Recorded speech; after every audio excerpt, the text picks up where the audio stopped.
Arratsaldeon, buenas tardes y bienvenidos. Muchas gracias por acompañarnos esta tarde en esta conferencia de David Mashorovitz, Assistant Curator del Museo Guggenheim de Nueva York, sobre la exposición de Jean Dubuffet, Ferviente Celebración, que inauguramos mañana y que podrán visitar a partir del viernes en la sala 105 con el patrocinio de BBK. La exposición está formada íntegramente por fondos de los museos Guggenheim. La mayor parte de ellos vienen del Museo de Nueva York y hay 3 piezas que vienen de la colección Peggy Guggenheim de Venecia. Realmente se trata de una exposición muy singular que recoge obras que abarcan desde mediados de los años 40 hasta las últimas series que el artista completa en 1984. Y así recorren los momentos decisivos de la creación del artista y nos permiten descubrirle de una forma muy diferente a la habitual. A lo largo de su carrera, Jean Dubuffet rechazó las convenciones sociales y las ideas culturalmente aceptadas sobre la belleza, queriendo explorar perspectivas nuevas y sobre todo inspirar al público en acceder a nuevas formas mucho más enriquecedoras y mucho más auténticas de experimentar el arte, la creatividad y sobre todo el mundo de una forma mucho más amplia. Este artista reinventa constantemente su manera de abordar la producción artística y, como van a poder comprobar en la exposición, explora numerosas técnicas y muchísimas estrategias, desafía con su trabajo el gusto, la razón y se cuestiona constantemente a sí mismo, desarrolla un vocabulario muy personal y muy innovador. Para hablarnos de la exposición y para hablarnos del artista, tenemos esta tarde la suerte de contar con el comisario de la exposición, con David Mashorovitz, al que agradezco mucho su participación en la conferencia de esta tarde. David se incorporó al departamento curatorial del Museo de Nueva York en el año 2015 y ha contribuido a numerosas exposiciones singulares y al mismo tiempo también trabaja en el cuidado de la colección permanente del museo. Ha comisariado exposiciones como Making Time, Process in Minimal Abstraction en 2019-2020 y ha co-comisariado la exposición de R.H. Whiteman, Charter 34, en el 2018-2019. También ha trabajado en exposiciones como Hilma Flint, Paintings for the Future y Agnes Martin. Y además también ha trabajado en 2 muestras específicas de la colección Guggenheim, como son Brancusi y los primeros tiempos del modernismo. Como pueden comprobar, tiene una trayectoria muy interesante en cuanto a exposiciones temporales se refiere, además de trabajar en el cuidado, como les comentaba, de la colección permanente del Museo de Nueva York, en el que, aunque está enfocado en el periodo de la posguerra, ha hecho investigación sobre la mayor parte de las áreas y aspectos de la colección. Es una suerte poder contar con él hoy y es una suerte poder contar con esta exposición tan única y tan especial de Jean Dubuffet. Espero que encuentren la charla tan interesante y tan apasionante como es la propia exposición, que les invito a visitar a partir del viernes. Muchísimas gracias por estar aquí hoy y les dejo con el comisario para poder disfrutar de esta charla. Muchas gracias.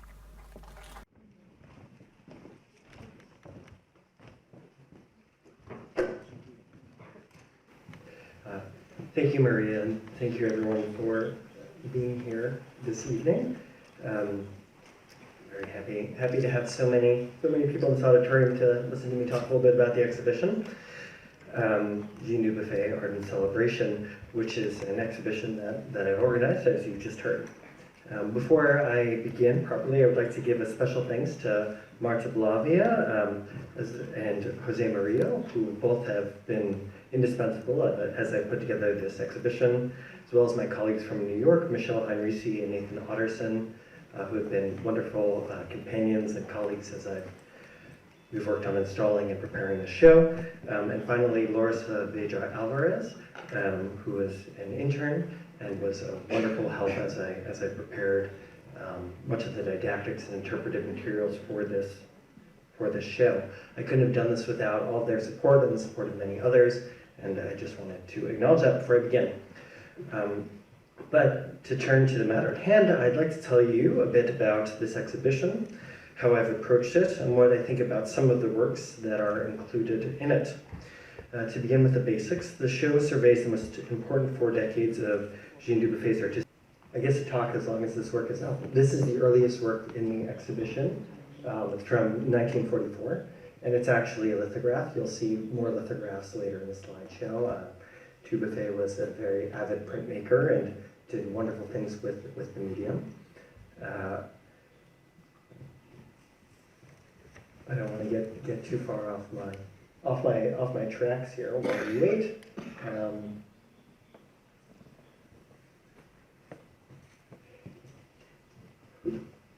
Is there maybe I could verbally just ask for the next slide? Oh, okay. It's good? Okay. Okay. So I guess the next slide, can we do that one? Oh, great. Okay. Thank you. So it extends from the first years of artistic production, which we just saw that work from 1944.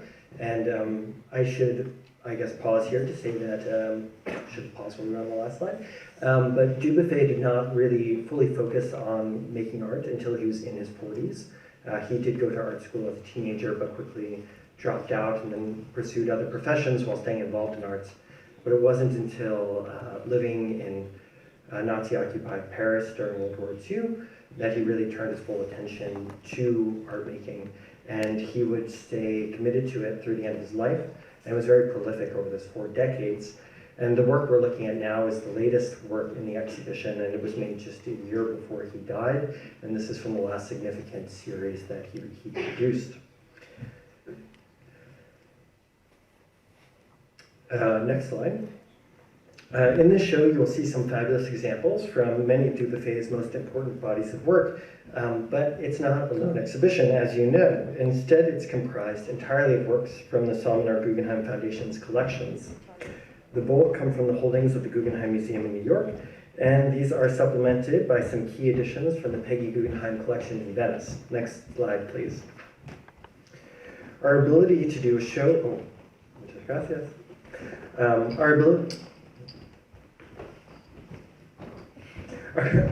Our ability to do a show like this without looking beyond our own collection speaks to the depth of our holdings of Dubuffet's work and to our commitment to the artist. That commitment dates back to our first acquisitions of Dubuffet's work in 1959. You see that work here. And it is perhaps best demonstrated by the fact that we organized 3 exhibitions for Dubuffet during his lifetime. With this exhibition, I wanted to offer visitors an entry point to Dubuffet that mirrors what attracts me to his art. When I look at his paintings, prints, and sculptures, I consistently receive a kind of satisfaction from his compositions, even though so many of them seem so avowedly anti-formal.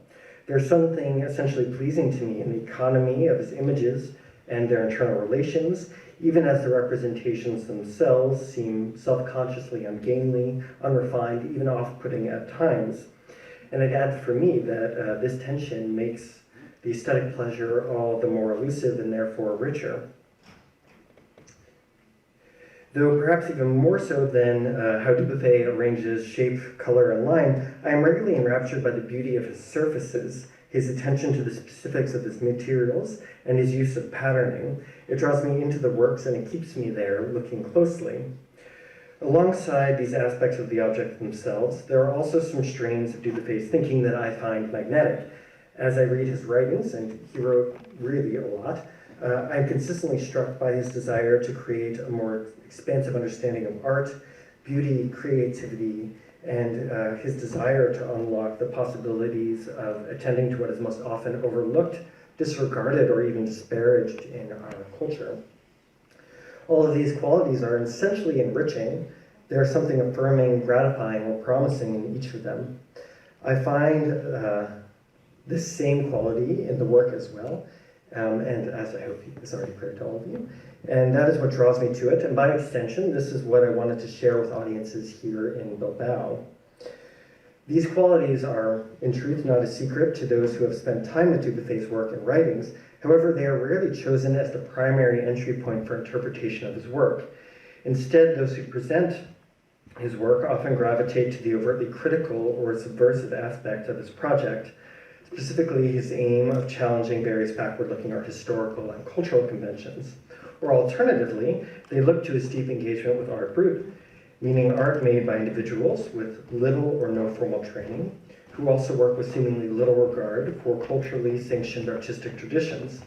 This most infamously includes people experiencing mental illness, but extends to psychics, visionaries, graffiti artists, even children.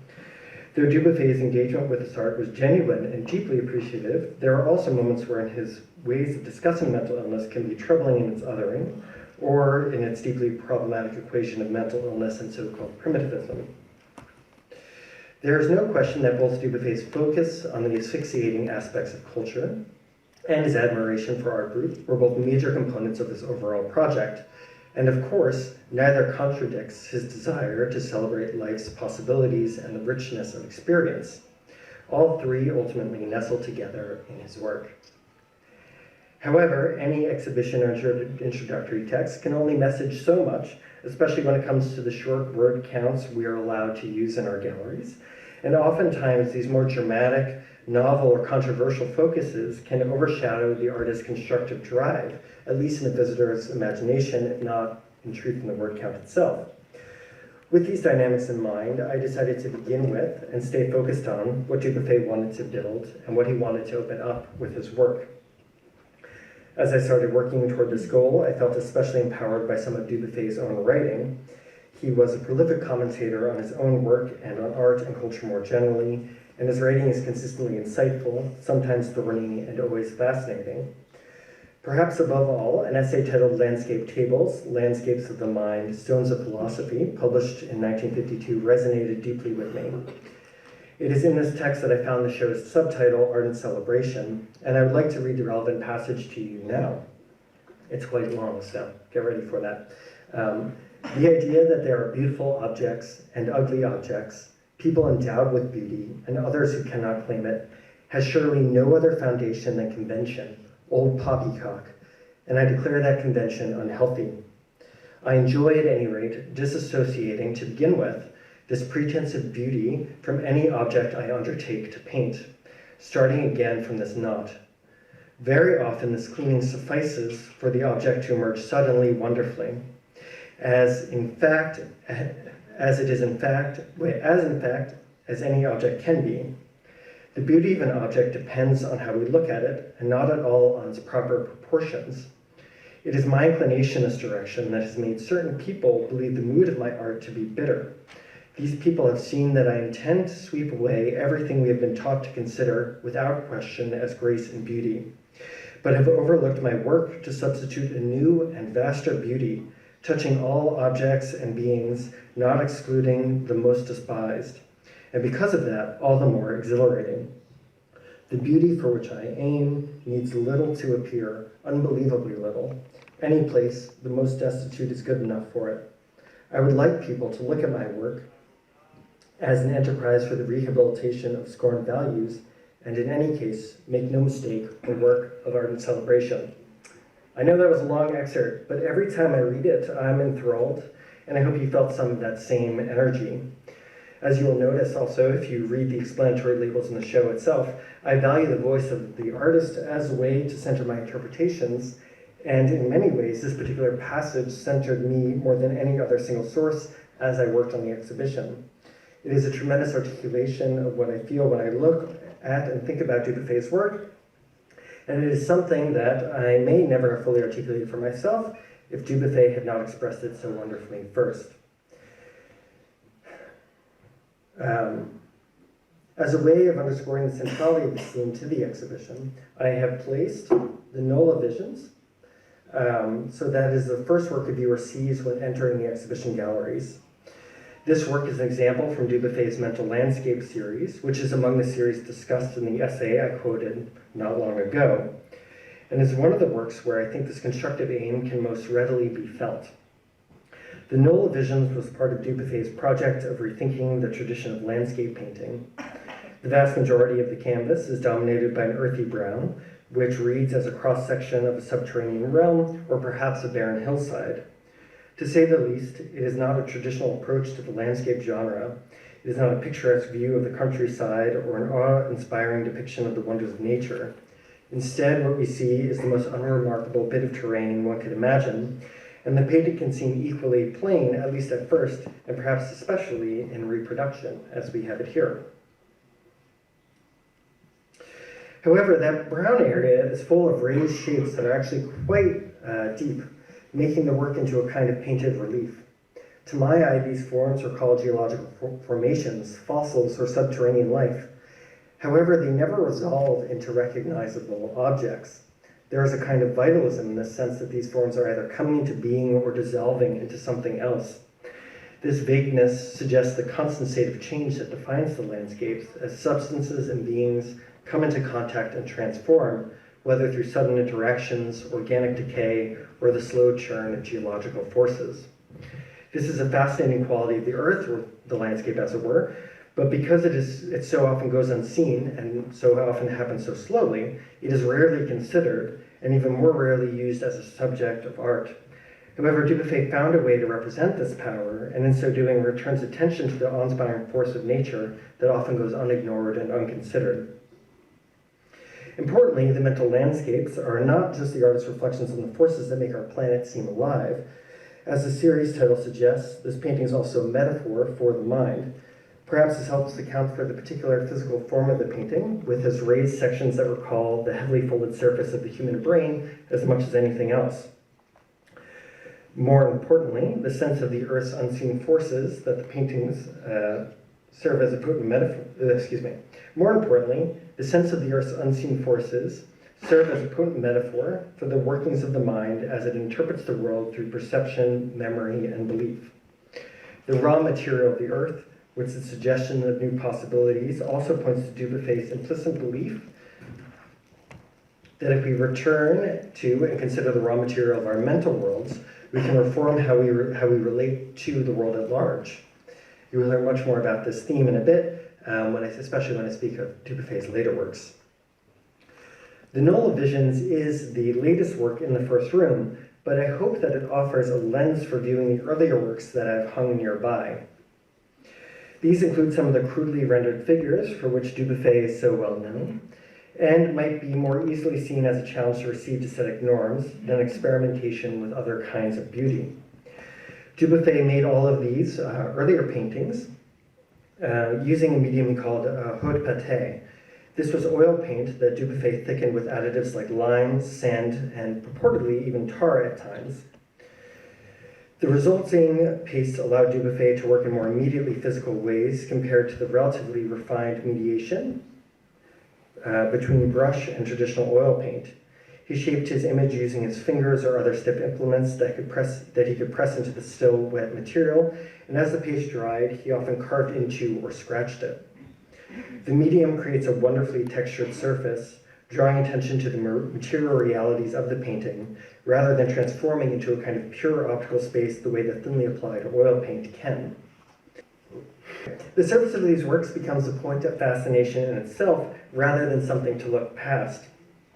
In many ways, this closely tracks with the way the Null Vision imagines an underground terrain of soil to be something worthy of our close attention and admiration, rather than just a hidden domain that supports plants, animals, buildings, and other objects that we more readily attend to in our day-to-day lives. The thematic connection between the material presence of these earlier paintings and the later explicit focus on the earth is also driven home by the consistent presence of materials common to soil in these Hotpate paintings, specifically sand and rocks. And you see some of those rocks in the figure's teeth here, and some of the sand in the background. These are not the only unusual materials explicitly present in these works. For instance, in this work you also see rope and straw, and in Will to Power, another work from the same period, you will see rope and glass defining the eyes. The presence of these objects is captivating, but if one reflects on this for a moment, this is in itself a curious state of affairs. In most contexts, pebbles, bits of string, and broken glass would be of no interest at all. But we see that it is a matter of how we look at them, not the things themselves. It is a simple kind of subjective alchemy that Dubuffet is demonstrating for us here, and it is one that we could apply in all domains of our life. This is an essential part of Dubuffet's project, as he closely considered the qualities of raw materials and the power that they possess simply in themselves. As he claimed around the same time that he made these works, art must be born out of the material, spirituality must borrow the language of the material, each material has a language, is a language. It is a beautiful, otherworldly, and quite sensitive sentiment that one might at first connect with these paintings if we focus on the image and do not attend more closely to the objects themselves. Nonetheless, it is not as though the images are irrelevant to Dubuffet's larger constructive project. He wanted his work to occasion a reconsideration of what could make a depiction compelling and what made a subject attractive. This is perhaps most clearly articulated with a series of portraits and female nudes. We have examples of each up on the screen now. In both cases, he went against the grain of these genres, which both so often present idealized, even unreasonable representations of their sitters. The unusual renderings have led many people to think that there's something ironic or even cruel in these works, but it is worth remembering that Dubuffet found traditional approaches to the female nude, which cater to socially enforced notions of beauty, as, quote, miserable and most depressing, end quote. And when he opened his first show of portraits, he promoted it with the tagline, "People are much more handsome than they think, long live their true faces." As the curator Eleanor Nain has recently pointed out, many people have assumed this claim as sarcastic about the portraits specifically. But why? Only because these depictions diverge dramatically from what we are accustomed to seeing as noble or beautiful. Given Dubuffet's beliefs and aims, it would in fact be more sensible to understand this claim as genuine. The de-skilled approach to figuration seen in works from this period also has a strong thematic connection with the material transparency of these works. Both suggest the accessibility of creativity, as though the works themselves function as instruction and encouragement to their audiences to pursue their own artistic drives, even in the absence of any formal training. Indeed, at the time that Dubuffet was working on these, he was also developing how-to manuals on painting for the public, which were going to incorporate methods from the trades and the practical arts to a large extent. As something of an aside, I also just want to point out that this impulse relates directly to Dubuffet's interest in art brut. Both were undergirded by the artist's belief that, quote, millions of possibilities of expression exist outside the accepted cultural avenues, so that expression, creativity, quality in art was not beholden to any kind of skill or tradition or particular kind of training. To continue with these themes of the accessibility of artistic creativity and the pull of everyday materials, I'd like to move to a painting that you will see in the second room of the exhibition, which is also jumping forward a decade later into the artist's career. This is The Substance of Stars from 1959. And despite its otherworldly appearance, the material reality of this work is strikingly humble. Dubuffet created its faceted, shimmering surface by crumpling and then reflattening sheets of metal foil. He then assembled these pieces into a larger composition before adding subtle passages of black paint. Here, Dubuffet shows the capacities inherent in a commonplace material subjected to a simple project. He once again demonstrates the possibilities for accessible creative production, free from any refined or complicated process. The effect of the aluminum foil in this work is similar also to the kind of alchemy we saw with the rope and pebbles and will to power in this cholera. It is an insight provided by the work that I'm particularly attracted to, this indication of the constant imminence of wonder, if we just look through the right eyes. I also find a great deal of satisfaction in the continuity of this theme over a decade and a half of the artist's career, even across bodies of work that appear so outwardly different. At the time Dubuffet made Substance of Stars, he was also already deeply involved with his phenomena prints. Dubuffet worked on the significant group of prints intensively from 1958 through 1962, ultimately creating 362 individual lithographs. The Guggenheim owns a nearly complete set, and I've included 3 portfolios, totaling up to 54 prints in the show. I find the phenomena print so fascinating, actually, that I was tempted at one point to propose a show of just these prints. But we move beyond that, well beyond that in the show that you see here now. In making these prints, Dubuffet diverged dramatically from conventional techniques of lithography. Rather than applying images to the printing plate with a brush, he made them primarily by taking imprints on lithograph transfer paper. These rubbings were taken from all sorts of things, like walls, stones, orange peels, and even a friend's back. suitcase as well. Dubuffet also exposed printing plates to chemical reactions, some even of the flammable variety, and he inserted objects like string between the printing block and the paper during the production process. Dubuffet made a huge number of prints in this way, but the production of these images was just an initial step in his ultimate goal in the process of making these. From the beginning, he planned on taking these prints and combining them into new images through superimposition, cropping, and juxtaposition, as well as the infusion of color. It is a complicated and experimental approach to printmaking, and though the products do not necessarily reveal the process in the way that the paintings I've already discussed do, they reflect the same drive to approach an established medium in new terms, and in doing so, unlock new formal and conceptual possibilities, both for the artist and the audience. In terms of medium, language was also a central one for Dubuffet, and he used it in some ways that are very much like his use of visual media. Dubuffet titled each print in this particular cycle individually, and these titles are often wildly imaginative. They range from the relatively literal, like speckles, to the evocative, such as the burning life of the earth, to the more enigmatic ease and pleasure. Besides titles like speckles, there is often no concrete connection between the titles and the imagery of the prints, nor, as far as I can tell, is there a pattern or more subtle connection that can be discerned here, at least not one that conforms to any kind of strict logical system. I think that there is a bit of humor operating in this dynamic, but as often is the case with Dubuffet, the joke also has a serious side.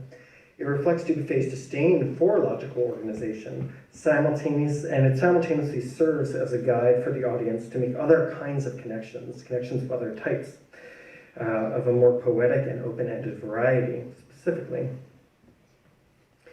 Dubuffet would soon come to refer to his production of the 1950s as, quote, mystical jubilations of the physical world, and I think we now have a good sense of what he meant by this characterization.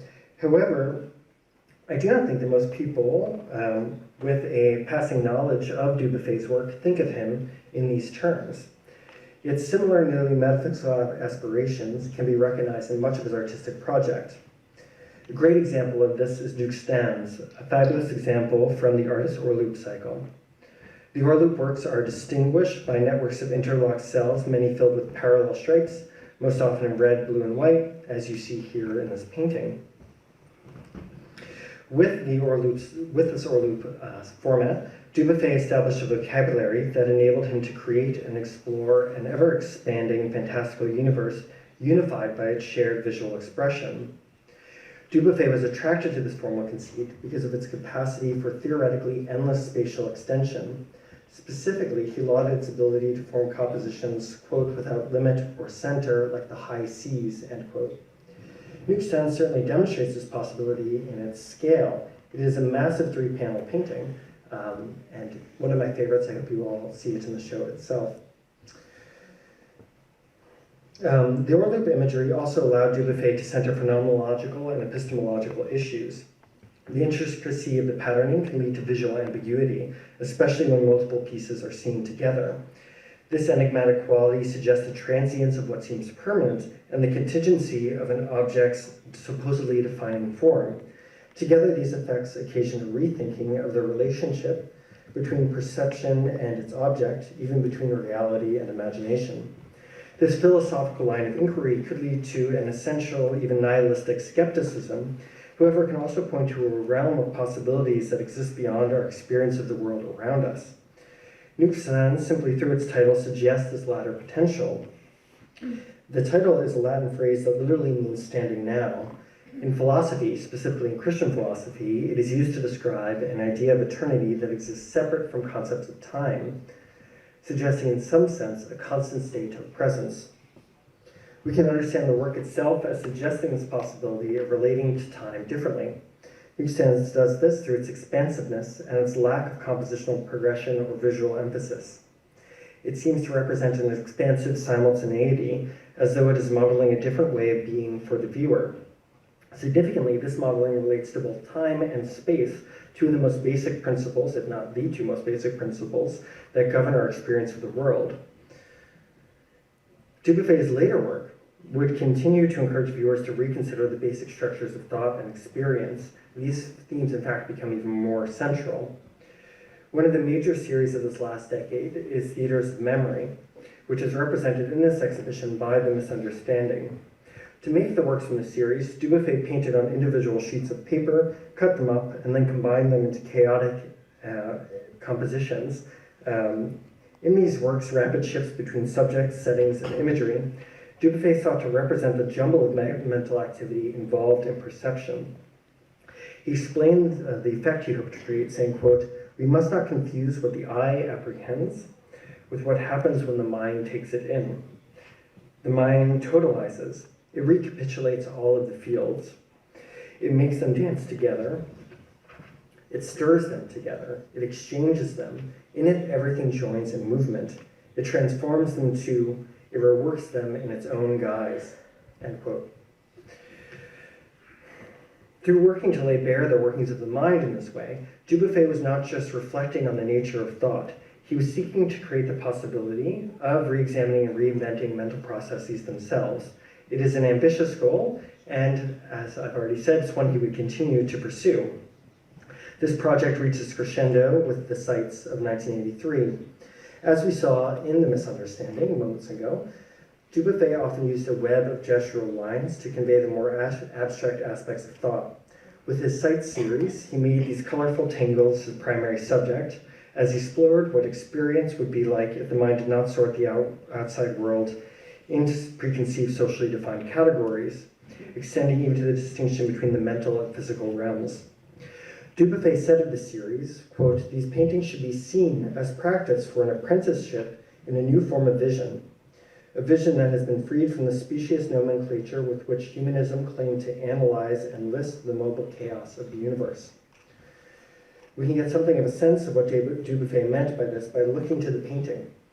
To state the obvious, this painting at first appears to be abstract, and a chaotic abstraction at that. Instead of being presented with a recognizable depiction, the viewer has to examine the imagery and consider the possibilities of meaning. We have tools for doing this, however. Certainly we did by 1983 as well. We can think of the emotional expressivity of color or color's cultural associations. We can respond to the apparent energy of the marks and what they suggest about the artist's mental state.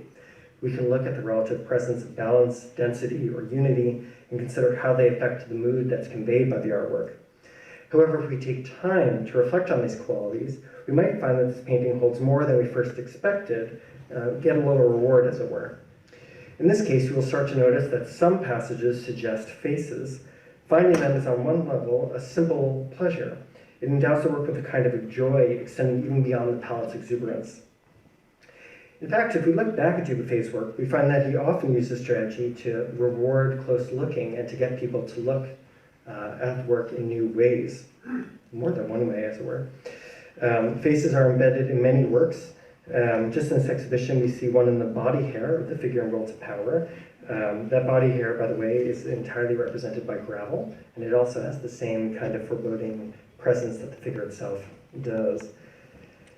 We also see a face in the torso of this lady's body drawing, as well as the other that stands close to it in the exhibition. In the propitious moment, we at first see four figures, but again, within the torso of the primary figure, there's a suggestion of the profile of yet a fifth figure. And in newsstands, it's full of faces.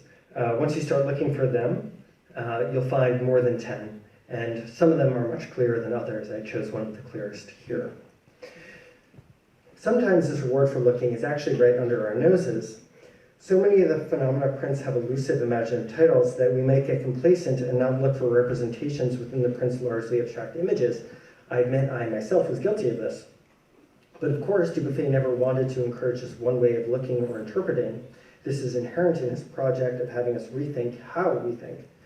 So here, if we look closely at this print titled Antelope, we actually see a schematic representation of the animal. And I should thank Nathan Otterson, our conservator, for pointing this out to me. I also should note that this looks a great deal like cave painting, and Dubuffet also found a great deal of inspiration in the work of this kind, which was discovered, and really, Lascaux was discovered around the same time that his own artistic project begins, and in many ways, I think is a point of important inspiration for him as he continues to work. But anyway, to loop back to our 1983 painting, There's another way that this painting continues a major through line of Dubuffet's entire career, though one that is, again, not necessarily easy to notice. As we have seen, there's been a great formal variety in Dubuffet's work, but there are also some formal tendencies that he synthesized and recapitulated in this late body of work, made just 2 years before his death. Of course, we have his figures, which are rendered with the direct graphic simplicity that is so often associated with the artist. We also have a more idiosyncratic and subtle strategy that Dubuffet returns to in his painting. You can see that the forms here recall in some way the cells that we saw in the Orloop works.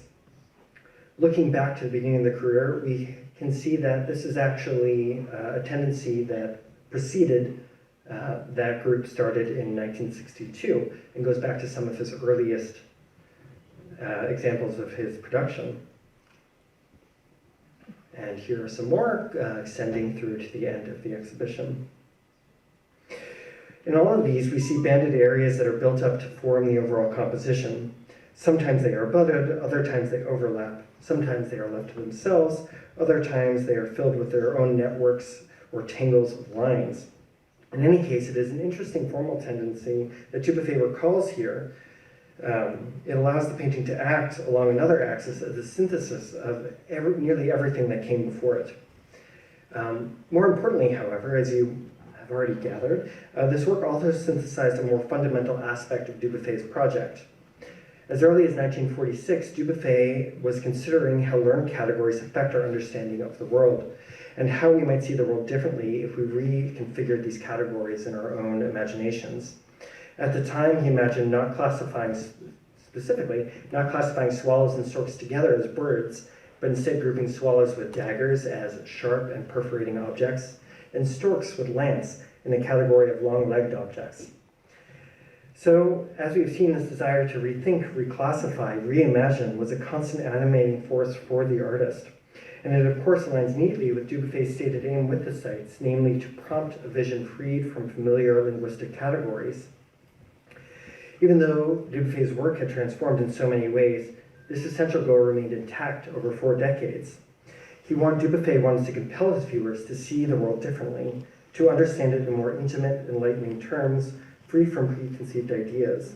It is a posture he wanted all of us to take toward the world, and I hope experiencing the works in the show, especially with these words in mind, will help you all do just that. Thank you. And if you have any questions, I'm happy to take them. I think we'll have some people walking around with microphones.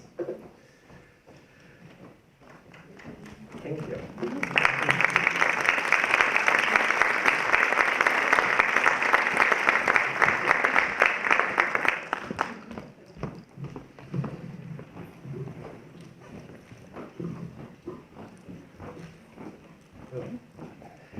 It's a long time just talking at people, and especially looking down and talking at people. So if people do have questions, I'm happy to have this feel more conversational. It's much more comfortable for me than lecturing, to be quite honest. But also if people don't have questions and feel satisfied, then I've done a great job. So either way, I'm happy.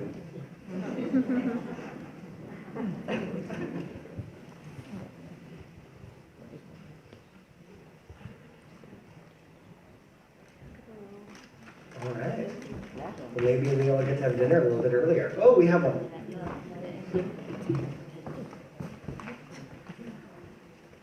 So, good evening. Just one question. Jean Dubuffet clearly was influenced by the Surrealists. I was wondering, while seeing some of the artworks displayed, if there would be kind of influence by Francis Picabia, who worked in a couple of in a manner like playing with 2 distinct figures, as if in a manner of introducing more than one picture into a picture. I don't know if it makes sense, because as you pointed out, and it was particularly fantastic to me, if we can see attentively, carefully, the works of Jean Dubuffet, we can distinguish more than one face. So I was just wondering how much Francis Picabia would have affected or not, maybe. Yeah. First of all, I love those transparency paintings. I know a lot less about them than about Dubuffet, but they are really, and I haven't thought about them in relation to these works, but it is a very good connection. Dubuffet thought a lot about surrealism and Dadaism. I think he really wanted to create a kind of space for himself, but certainly you can see that in the materials he's using, the imagery he's using, in his desire to get people to rethink both how they think and the art object itself. There's a clear relationship to these same movements that were that Picabia was so involved in. I don't know specifically about how they relate to one another. Picabia's transparency paintings, I think, and I may be mistaken, maybe even better, but I think they're a little bit later than some of the earliest examples of the faces embedded, but certainly earlier than the latest examples we have. But I think in both cases, it's a kind of way of creating new juxtapositions of not seeing something only in one way, which is something that I love about both kinds of work. So thank you.